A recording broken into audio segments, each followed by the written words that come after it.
Hello and once again welcome to our छोटा मोटा सा यूट्यूब चैनल जिसका नाम है मैट्रिक इंग्लिश मीडियम। कैसे हैं आप सब? उम्मीद है आप सब बहुत अच्छे होंगे, अपने तैयारी एग्ज़ाम की कर रहे होंगे। इसी सिलसिले में आज एक न्यू वीडियो, सब्जेक्टिव वीडियो। इससे पहले जो वीडियो आया था इसका ऑब्जेक्टिव कंप्लीट करा रखा है, जाके देख सकते हैं। आज आप सबको मालूम है हम लोग 2022 का क्वेश्चन, सब्जेक्टिव क्वेश्चन करेंगे, ठीक है। अगर आप भी है बिहार बोर्ड इंग्लिश मीडियम तो इस चैनल के साथ जरूर जुड़िए। जुड़ने के लिए सिंपल सा सब्सक्राइब करना, ज़्यादा तो कुछ करना है नहीं, ठीक है। नेक्स्ट वीडियो को शेयर ज़रूर कर सकते हैं अपने दोस्तों के साथ। वीडियो को लाइक कर दीजिए ताकि मुझे भी अच्छा लगे काम करना वगैरह वगैरह etc वगैरह, ठीक है। ये सब हो गया इंट्रोडक्शन। अब आ गए काम के बाद। जो हम लोग करेंगे 2022 का हम लोग क्वेश्चन, सब्जेक्टिव क्वेश्चन और ऑलरेडी ऑब्जेक्टिव क्वेश्चन करा रखा, जाके देख सकते हैं, प्लेलिस्ट वगैरह में बना हुआ है, ठीक है। English medium fully all solution आपको मिल जाएगा। तो चलिए स्टार्ट करते हैं। ज़्यादा क्वेश्चन नहीं है, ओनली 2 मार्क्स वाला क्वेश्चन आज हम लोग कंप्लीट करेंगे, देन साइंस का फिर आगे बढ़ेंगे। क्वेश्चन नंबर 1 मानिए, क्योंकि जो मैंने ये क्वेश्चन कहाँ से मैंने उठाया आपको मालूम होना चाहिए। मैंने जो आपको ऑल सब्जेक्ट बुकलेट दिया है, ऑल सब्जेक्टिव सॉल्यूशन का, उसी से मैंने डायरेक्ट क्वेश्चन उठाया, क्योंकि वही question as it is MR भी चेंज नहीं हुआ, एज इट इज़ उठ के आया है। तो वो जाके आप चेकआउट कर सकते हैं, गूगल ड्राइव में लिंक है, ठीक है। जिसको सब्जेक्टिव से डर लग रहा है या चेकआउट करो, बहुत सारी चीज़ ऑलरेडी सब्जेक्टिव के लिए मैंने ला रखा है। आ जाते हैं, बात करते हैं। नेक्स्ट पहला क्वेश्चन देख लो। What was the reason of French revolution of 1848। आपने पहला दिन जब मैं सब्जेक्टिव करा रहा था 2021 के क्वेश्चन पेपर में ये क्वेश्चन आपको देखने को मिला था। तो क्या क्या रीज़न था फ्रेंच रेवोल्यूशन इन 1848? देखो, failure of Louis Philippe's policy influence the middle class of the government, lack of organisation in political party, separate socialism. इन्हीं चंद पॉइंटों के साथ आप लिखिएगा, आपको 2 नंबर इजीली मिल जाएगा, ठीक है। चलो नेक्स्ट क्वेश्चन आते हैं। क्या कंडीशन था? What was the condition of Russian farmers before the revolution. तो क्या उनका हालत था, देख लेते हैं हालत। देखो, before the revolution the condition of Russian farmer was very pathetic because they had deposited 1/4 part of their produce in the king treasury. The king tax rate so high that the farmer will always trouble. देखो क्या हुआ था, उनको जो उनका जो producer 1/4 उनको तो एक तो किंग को देना पड़ता था, टैक्सेस बहुत ज़्यादा हाई था, इसलिए हमेशा क्या थे, अपना जो पीजेंट वगैरह फार्मर्स वगैरह है वो बहुत ज़्यादा मुश्किल में रहते थे। व्हाट डिड खिलाफत मूवमेंट हैपन? फिर से वही बात कि ये जो क्वेश्चन है कि ये सेट 1 से लिया गया, मतलब कि मैंने जो आपका बुकलेट दिया है उसमें क्वेश्चन नंबर 1 से एज इट इज़ क्वेश्चन उठ के आ गया, ठीक है। थोड़ा सा आंसर मैंने चेंज कर दिया, वो भी कर सकते हैं, आपके मर्जी, कोई दिक्कत नहीं है, ठीक है। वो सारा का सारा गूगल ड्राइव में लिंक है, आप जाके डाउनलोड कर सकते हैं, पढ़ सकते हैं। फर्स्ट वर्ल्ड वॉर खिलाफत caliph of Turkey who considered as a head of the Muslim of the world, ठीक है, ही गिवन हर्स ट्रीटमेंट, ठीक है। उसके बाद देखो, a movement was started supported called Khilafat movement lead by Ali brother. Important है, मौलाना मोहम्मद अली और क्या कहते हैं मौलाना अब्दुल शौकत अली, ठीक है। गांधी जी सपोर्ट किए थे मूवमेंट का और उन्होंने सौ देखा इन इट अपॉर्चुनिटी है क्या, यूनिटी करने का हिंदू और मुस्लिम में, ठीक है।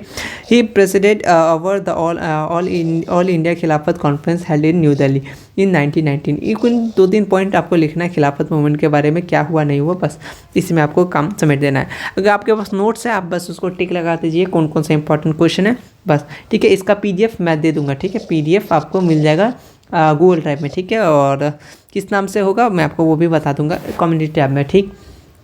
नेक्स्ट क्वेश्चन, लेकिन उसमें कुछ खास रहेगा, मैं आपको थोड़ा देर में बता देता हूँ। How do understand by what do you understand by industrialisation. Industrialisation से आप क्या समझते हैं? यही क्वेश्चन एज इट इज़ आपने पिछले 2021 के वीडियो में किया होगा, ठीक है। वहाँ पे था क्या, डी इंडस्ट्रियलाइजेशन था, यहाँ इंडस्ट्रियलाइजेशन। टॉपिक सेम है, सब कुछ सेम है, बस क्वेश्चन देखो। आंसर क्या होगा, इंडस्ट्रियल आर देयर मीनिंग क्या होता है, rapid growth of field and industry, business हो गया। That is one machine made item replace hand made item. Machine made item आ गया, अब हैंड मेड कहाँ ही मिलता है, ठीक है। वी क्या है यार, we well as new machine are use करने लगा, वी इंक्रीज द प्रोडक्शन और प्रोसेस हो गया इंक्रीज इटसेल्फ, और इसी को क्या बोलते हैं, इंडस्ट्रियलाइजेशन। इंडस्ट्रियलाइजेशन, डी इंडस्ट्रियलाइजेशन, दोनों टॉपिक में से ये बहुत ज़्यादा पूछा जाता है, तुम इसको एक बार अच्छे से देखना। और मैन्युफैक्चरिंग इंडस्ट्री से आप क्या समझते हैं, ये 3 क्वेश्चन अपने दिमाग में बैठा के रख लेना, मैं अभी बता रहा हूँ, ठीक है। इंडस्ट्रियलाइजेशन, डी इंडस्ट्रियलाइजेशन, मैन्युफैक्चरिंग वाला क्वेश्चन, मैन्युफैक्चरिंग इंडस्ट्री सब क्या समझते हैं, ये 3 क्वेश्चन इस टॉपिक से रिलेटेड है, इस 3 टॉपिक को याद रखना। और चैप्टर नंबर आपका नेशनलिज्म इन इंडिया का हर एक क्वेश्चन तुमको याद होना चाहिए, हर एक, मैं कोई क्वेश्चन नहीं छोड़ना चाह रहा क्योंकि बहुत इंपॉर्टेंट चैप्टर है चैप्टर नंबर आपका। देखो वही उसी चैप्टर से आप चंपारण सत्याग्रह से क्या समझते हैं। देखो चंपारण सत्याग्रह 1917 फर्स्ट सत्याग्रह मूवमेंट हुआ था, ठीक है, बाय लीड बाय कौन, Gandhi ji. In India it considered historically important revolt in Indian independence movement. It was formal uprising took the place of Champaran district of Bihar during the British colonical period, ठीक है, colonial period. और इससे ज़्यादा objective कब बनता है, मतलब आपको कब चंपारण सत्याग्रह हुआ था, 3 जगह गए, खेड़ा, अहमदाबाद। आपको केक तो याद है ना, केक क्या क्या था, उम्मीद का तो याद होगा, खेड़ा, ठीक है, उसके बाद अपना अहमदाबाद, सॉरी चंपारण, यहाँ उसके बाद चंपारण, अहमदाबाद, फिर खेड़ा, ये 3 चीज़ केक याद रख लेना। सी से चंपारण, ए से अपना अहमदाबाद, के ई से खेड़ा, तो ये 3 जगह गए थे, इनका डेट शीट वगैरह तुमको याद होना चाहिए, ठीक है, डेट वगैरह इंपॉर्टेंट है। नेक्स्ट क्वेश्चन, क्वेश्चन नंबर 5 नहीं है बल्कि ये दूसरा क्वेश्चन का 5 है। क्वेश्चन देखो, क्वेश्चन आपसे क्या बोलना चाह रहा है, 1 मिनट, यस, क्वेश्चन नेक्स्ट बोलना चाह रहा है, what are the main objective of Bretton Woods conference. As it is question booklet में दिया हुआ उसी से डायरेक्ट मैंने आंसर लिखा है। The main objective of UK would conference वो स्टेबलाइज किया था international monetary fund and the world bank so that economic risk could be overcome, ठीक है, ये क्या मेन ऑब्जेक्टिव था ब्रेटन वुड कॉन्फ्रेंस का, ठीक है, ये डायरेक्ट आप देख सकते हैं, मतलब याद कर सकते हैं बुकलेट से, बहुत सारे क्वेश्चन बुकलेट में है, जाके याद कर सकते हैं। टोटल 36-37 पेज होगा, उसका हर एक क्वेश्चन को आप समझ के रख लीजिएगा, उसी में से आ जाएगा, हर एक सब्जेक्ट का मैं बात कर रहा हूँ। डिफरेंस बिटवीन, अब आगे हम लोग इकोनॉमिक्स का, इकोनॉमिक्स यहाँ से स्टार्ट होता है, क्वेश्चन नंबर 12, और ये क्वेश्चन नंबर 12 क्वेश्चन का नहीं है बल्कि बुकलेट का, जो मैंने बुकलेट में बहुत सारा क्वेश्चन दे के रखा, हर एक सॉल्यूशन वहीं से डायरेक्ट मैंने क्वेश्चन उठाया और एज इट इज एग्जाम में भी आया है। Explain the difference between per capita income and national income. There is a following difference between per capita income and national income. क्या है पर कैपिटा इनकम, क्या होता है, the question obtain by dividing national income by total population of the country, उसको कहते हैं पर capita income, ठीक है। कभी कभी डेफिनेशन आपको ऑब्जेक्टिव में देखने को मिल जाएगा। पर कैपिटा इनकम क्या होता है, equals national income to the total product population of the country. National income को कैसे, नेशनल इनकम क्या होता है, total amount income earn by country, आगे आ जाओ, हाँ, थ्रू आउट अ ईयर, उसको कहते हैं national income. National income equal होता है किसके, matriculation of goods and service produce through out the year, ठीक है। 2 नंबर में अलग अलग पूछ सकता है, आप नेशनल इनकम से क्या समझते हैं, और अपना अभी क्या पढ़े हम लोग, नेशनल इनकम और अपना पर कैपिटा इनकम, 2 चीज़ अलग अलग डिफाइन करने दिया था, मतलब दे सकता है, लेकिन फिलहाल डिफरेंस पूछा था तो इस तरीके से डिफरेंस लिख सकते हैं, ठीक है। नेक्स्ट इकोनॉमिक प्लानिंग, ये क्वेश्चन भी बहुत ज़्यादा पूछा जाता है यार, मतलब हद है, क्वेश्चन का बहुत बार पूछता है। इकोनॉमिक प्लानिंग क्या होता है, according to the priorities of the nation using the resources of country various development activities, उसको कहते हैं इकोनॉमिक प्लानिंग, ठीक है।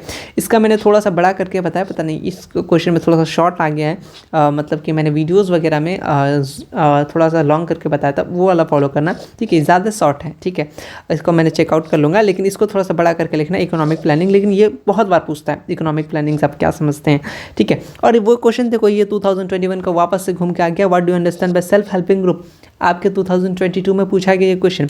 देखो आंसर यहाँ से, सेल्फ हेल्प ग्रुप क्या होता है, ग्रुप होता है रूरल पुअर पीपल का, जो स्पेशली वुमेन होता है, ये आइडिया देती है help then organise themself, help financially, provide the work, ठीक है, help them other matter including domestic issues. Such group help करता है गवर्नमेंट एंड इट्स पॉलिसीज। इस ग्रुप का कौन हेल्प करता है, पॉलिसीज और गवर्नमेंट की, ठीक है। ये क्वेश्चन आपने 2021 वाला में भी आपने देखा था, मैंने कराया था। डिफाइन लिबरलाइजेशन, प्रिविलाइजेशन, ये ग्लोबलाइजेशन, ये ZATI और जितना जाइसन वर्ड मिलेगा लास्ट में उसको याद रखना। ग्लोबलाइजेशन, प्रिविलाइजेशन, अपना लिबरलाइजेशन, ये तीनों टर्म याद होना चाहिए, टर्म सब याद कर लेना। द मीनिंग ऑफ लिबरलाइजेशन मतलब remove the all necessary control impose by the government, उसको हटा देना। इंक्लूड परमिट, लाइसेंसेस और क्वाइट्स, ठीक है। ये कहाँ से क्वेश्चन आया आपका, क्या बोलते हैं, इंडस्ट्रियल रेवोल्यूशन से, वही मतलब चैप्टर 3 से, आई थिंक चैप्टर मैंने भी चैप्टर नंबर 1 से, सॉरी, ग्लोबलाइजेशन जहाँ से स्टार्ट है, चैप्टर नंबर 1 में है ये क्वेश्चन। और ये 3 टर्म बहुत इंपॉर्टेंट है, जब मैंने आपको SCRT मैंने जब आपको इकोनॉमिक्स SCRT बुक में पढ़ाया था उसमें आपको तीनों टर्म बताया था। ये क्वेश्चन बहुत इंपॉर्टेंट है और देखो आ गया। ठीक है, अब यहाँ से आपका इकोनॉमिक्स का चैप्टर कंप्लीट होता है। अब आते हैं ज्योग्राफी का। जितना क्वेश्चन तो शॉर्ट में सारा का सारा ले लिए। ठीक है, ज्योग्राफी में नेम आपको ज़्यादा से ज़्यादा पूछ रहा है। ठीक है, कुछ एक स्पेशल वीडियो में लाने का कोशिश करूँगा ताकि आपका रिविज़न हो जाए। क्वेश्चन देख लो क्या है, name any coal field in the Gondwana system. तो 2 पूछा है, तो 2 यानी 2 3 जितना पुल है तो फिलहाल रानीगंज और अपना बोकारो। ठीक है, ये थोड़ा बढ़ा कर लिख दीजिएगा, यहाँ से लेके यहाँ तक लिख दीजिएगा, 2 नंबर मिल जाएगा। 2 नंबर का क्वेश्चन है। क्वेश्चन देखो, नेम 4 ट्रीज जो डिलीशियस हो के 4 नाम बताना है डिसीज फॉरेस्ट का। तो फॉरेस्ट में 4 ट्री का नाम बताना है। तो नीम हो गया, पीपल हो गया, साल हो गया, बम्बू हो गया, कुसुम हो गया। ये 4-5 गो है, याद कर लीजिएगा, पूछा गया था आपके क्वेश्चन PYQ में। ठीक है, नेक्स्ट क्वेश्चन आते हैं। यहाँ पे रिन्यूएबल का एग्जांपल पूछा है। इस टाइप का एग्जांपल तो आप इजीली देख सकते हो, ऑब्जेक्टिव में भी भर भर के पूछा रहता है, वहाँ से भी हम डायरेक्ट कॉपी पेस्ट कर सकते हैं। विंड पावर हो गया, सोलर पावर हो गया, बायो एनर्जी हो गया, हाइड्रो इलेक्ट्रिक पावर हो गया। ठीक है, इंक्लूडिंग टिंडल एनर्जी, ये सब रिन्यूएबल हो सकता है। एग्जाम में नॉन रिन्यूएबल दे दे तो इसका एग्जाम्पल भी याद रख सकते हैं। ठीक है, अब पूछा था difference between crops, food crops and cash crops. ठीक है, कैश क्रॉप्स तो सिंपल सा आपसे पूछा एग्जाम में था, फूड क्रॉप्स और क्रैश क्रॉप्स। ठीक है, कि सॉरी कैश क्रॉप। तो आप तो क्रॉप्स का भी डेफिनेशन पूछ सकता है। तो क्या था टर्म, फूड क्रॉप्स क्या होता है, refer to plants to provide food human consumption. ठीक है, वो कुछ मिस हो गया था।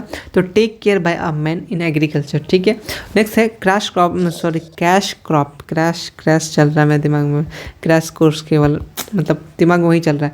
फिलहाल आपसे पूछा है कैश क्रॉप क्या है। तो कैश क्रॉप और प्रॉफिट क्रॉप, जिससे को बेच के हम लोग आसानी से पैसा कर सकते हैं। देखो, is an agriculture which is grow in a नेगो for profit, it is generally purchased by parties separate from the farms। ठीक है, उसके बाद क्या है, प्लांटेशन क्रॉप एक लार्ज स्केल प्रॉपर्टी होता है। मीन क्या होता है, farming that specialise in a cash crop. ठीक, एग्जाम्पल वगैरह तुम साथ में याद रख लेना है, किसका क्या एग्जाम्पल है, कैश क्रॉप का क्या एग्जाम्पल है और प्लांटेशन क्रॉप का क्या एग्जाम्पल है। ये ऑब्जेक्टिव में पूछा जाता है कि प्लांटेशन क्रॉप का एग्जाम्पल बताओ, तो तुमको याद होना चाहिए। ठीक है, नेक्स्ट क्वेश्चन चलेंगे। ये आपका डायरेक्ट मैंने SCRT का लाइन ही उठा लिया।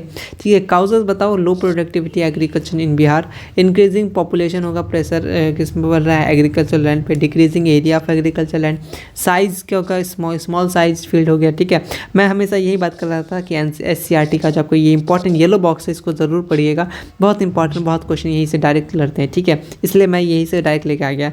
लेस लैंड ऑनरशिप सिस्टम से भी यहाँ पर लो प्रोडक्टिविटी मिलता है, मेजर फैक्टर होता है लो प्रोडक्टिविटी का, बिहार की बात करें। ठीक है, तो ये सारे के सारे हैं, आपको इसमें से कुछ ही पॉइंट जो आपको इजी लगे उसी को याद कीजिएगा। ठीक है, next question, advantage of crop rotation का क्या क्या होता है यहाँ पे दिया गया है। There are overall increase in yield होता है for crop due to the maintenance for proper physical condition of the social and content. ठीक है, rotation is a crop help करता है कि saving the nitrogenous fertiliser because lumining plant grow during the rotation of a crop can fix atmosphere nitrogen in the soil with the help of nitrogen fixing bacteria. ठीक है, उतना सारा आपको याद नहीं करना, 2 ही पॉइंट आपके लिए काफ़ी रहेगा। ठीक है, चलो उसके बाद नेक्स्ट क्वेश्चन आते हैं कि अब कहाँ से आ गया, अब हम लोग पॉलिटिकल में आ गए।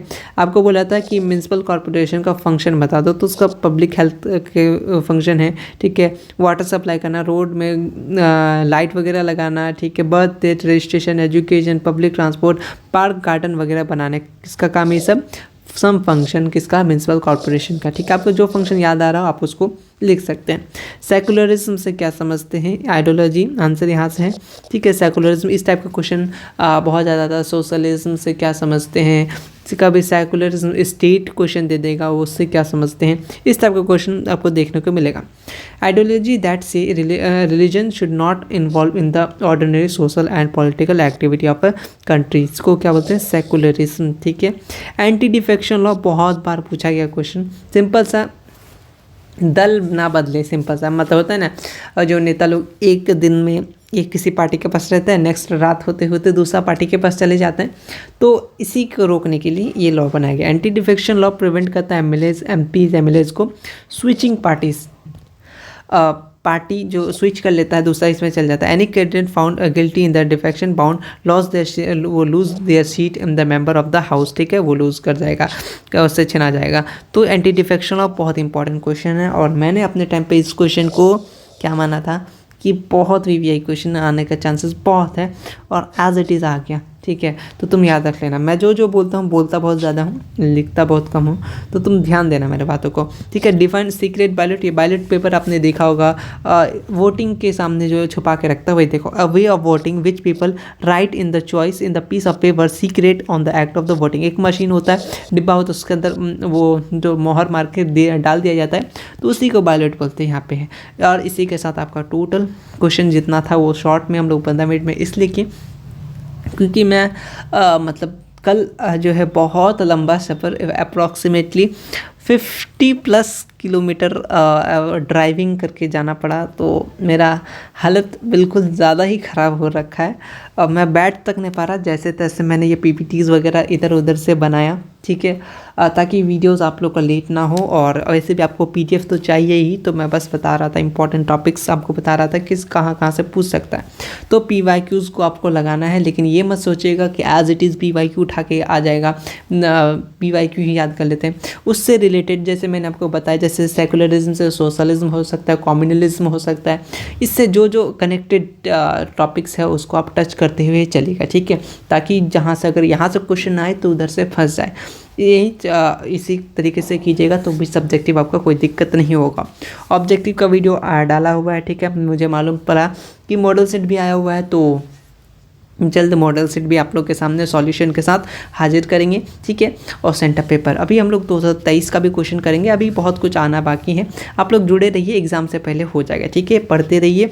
और कुछ दिक्कत हो तो कमेंट में ज़रूर बताइएगा। पीडीएफ के लिए मैं बता रहा था, गूगल ड्राइव में जाओगे तो वहाँ पर तुमको एक तो बुकलेट मिल जाएगा, आंसर बुकलेट, क्वेश्चन बुकलेट, हर सब्जेक्ट का तुम वहाँ पढ़ सकते हो, हर सब्जेक्ट का अपलोडेड है।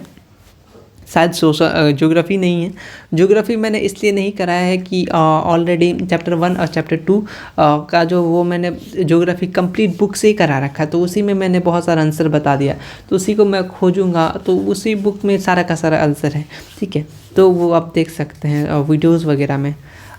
तो मिलते हैं नेक्स्ट वीडियो में, तब तक के लिए टेक केयर। मुझसे कुछ कहा नहीं जा रहा, रहा भी नहीं जा रहा, ऐसा हालत हो गया है। अब घूमने नहीं जाने का भाई, इतना तो सोच लिया। तो मिलते हैं नेक्स्ट वीडियो में, तब तक के लिए टेक केयर और पढ़ते रहिए। अभी फ़िलहाल कहीं मत जाइए, नहीं तो मेरे जैसा घर में बैठिएगा, तबीयत ख़राब हो गई। Thank you so much.